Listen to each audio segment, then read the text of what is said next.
Да го најавиме и првиот гостин за денес. Тие дефинитивно пренесуваат знаење, тие се оние кои што оставаат траен печат и белег во животот на многу млади. Тоа се просветните работници, тоа се наставниците и тоа се оние кои што нас ни го дале знаењето и не водат во животот. Токму затоа денеска Сузеја покани господја Билјана Лотеска, заменик председател во Сојузот на просветни работници, се со цел распишувањето на конкурсот за најдобар просветен работник во изминатата учебна година. Добро ви утро. Добро утро.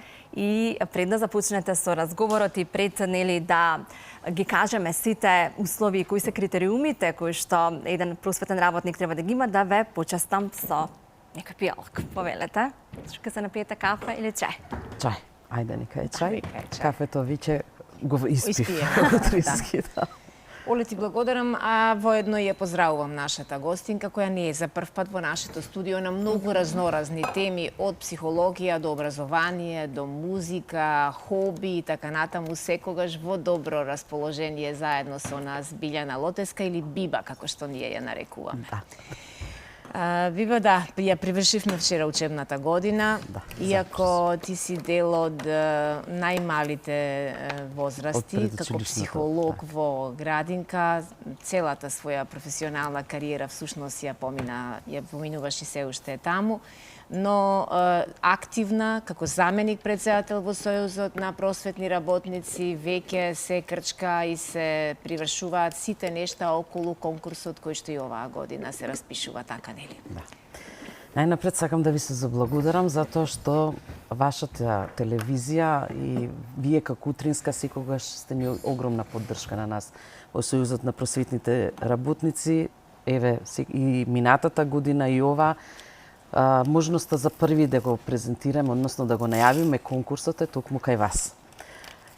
Мене пак уште поголемо задоволство ми е што ме поканивте на вака убав ден, затоа што денес е меѓународниот ден на играта, се слави на секаде и знаеме дека играта за децата е нешто посебно убаво, дека знаеме дека децата учат и преку игра, но секогаш и најголемите емоции излегуваат токму преку играта. Бидејќи вчера ни заврши официјалната учебна година, време е и за игра. Така да многу ми е мило што токму на овој ден ме поканивте. Да, ние сме го препуштиле овој момент, инаку да знаевме ќе го започневме овој 11 јуни со игра. Да, има ли нешто поубаво од игра? Всушност и се започнува со една обична игра во животот. 11 јуни. Но се враќаме на темата. Конкурсот за најдобар просветен работник. Низ годините ве следевме и ќе ве следиме и оваа секако година. Знам дека има доста нешта кои што треба да се исполнат и кои се критериумите ве всушност да ги воведеме и сите оние кои што ги интересира темата. Оваа година конкурсот ќе започне на 19 јуни, ќе трае 10 работни дена. Работни дена, да, точно.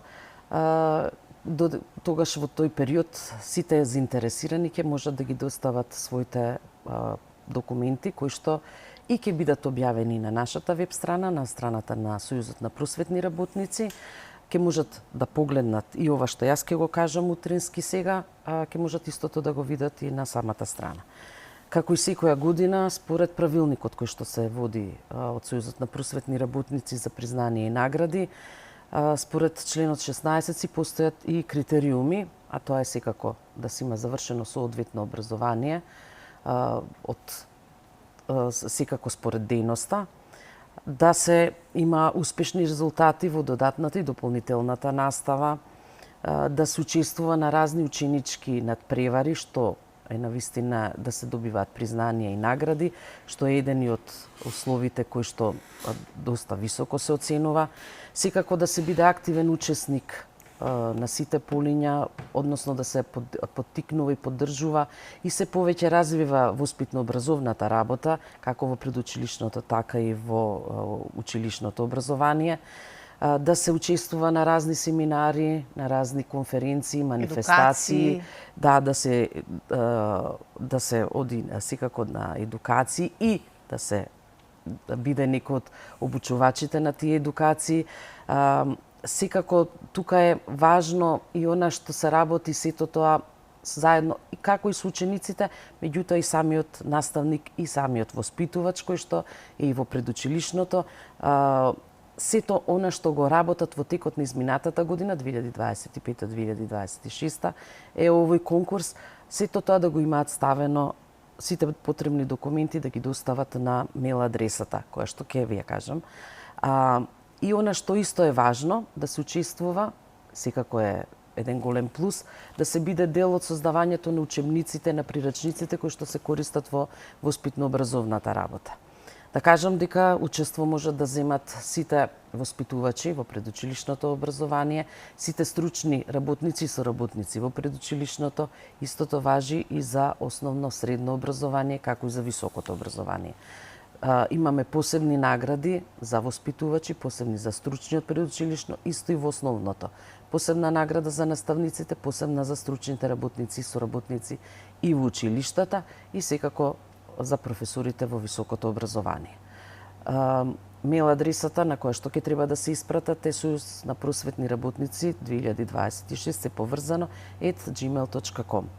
Сето ова, како што кажав и на почеток, ќе биде објавено на веб страната на Сојузот на просветните работници и се надевам, како и сите години наназад, имаме доста голем број на наставници, што ме радува, и воспитувачи кои што учествуваат на овој конкурс. Се надевам дека заинтересираноста и оваа година ќе биде во голем број.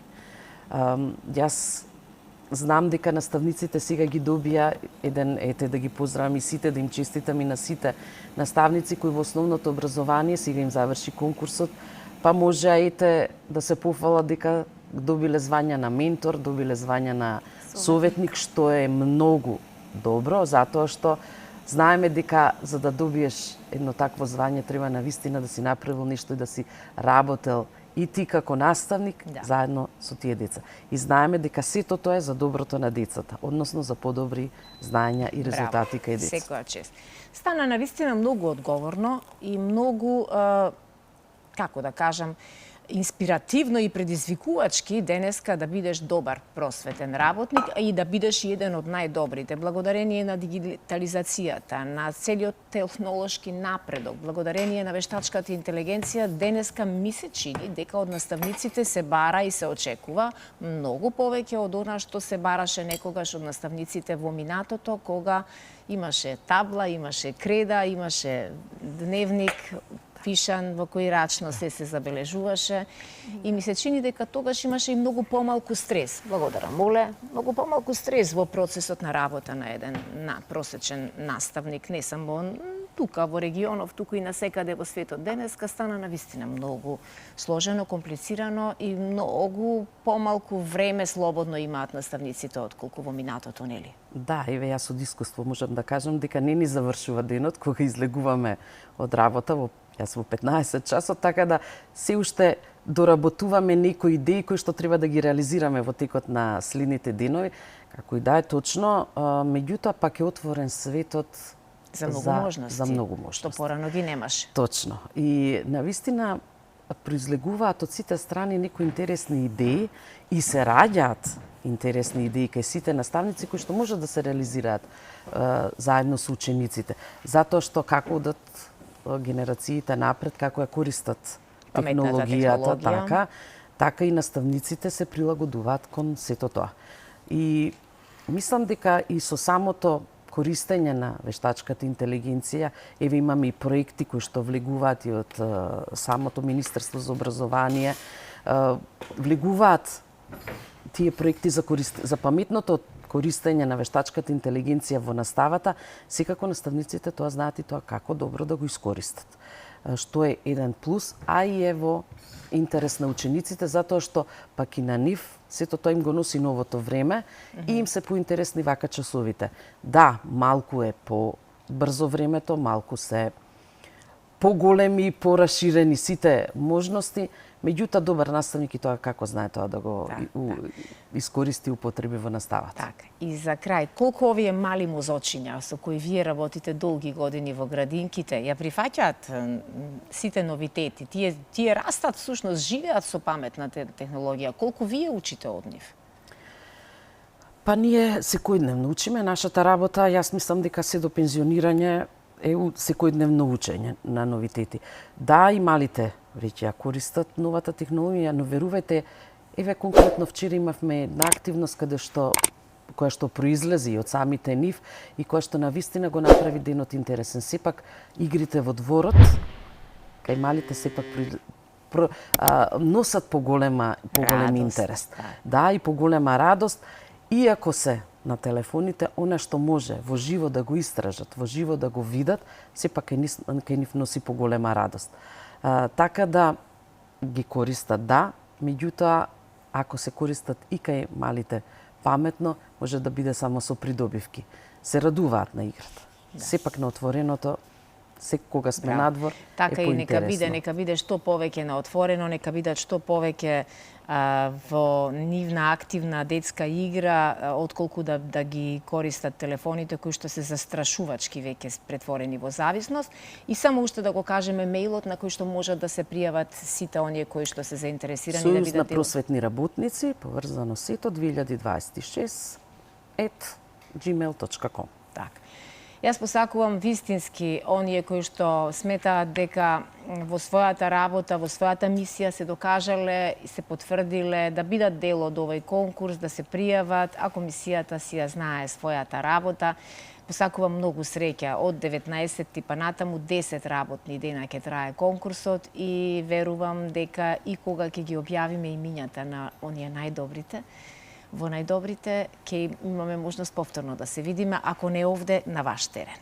Ве очекуваме. Како и денес ве очекуваме заедно да играме. Таков е денот. Да играме, да, и ние ќе продолжиме да играме. Одлично подсетување беше ова за денот на игрите. Би многу благодарам за гостувањето, задоволството беше мое. Така. Не младите, јас знам дека сигурно ќе играат и ќе го искористат овој прв ден од училишниот распуст, од летниот распуст, тоест.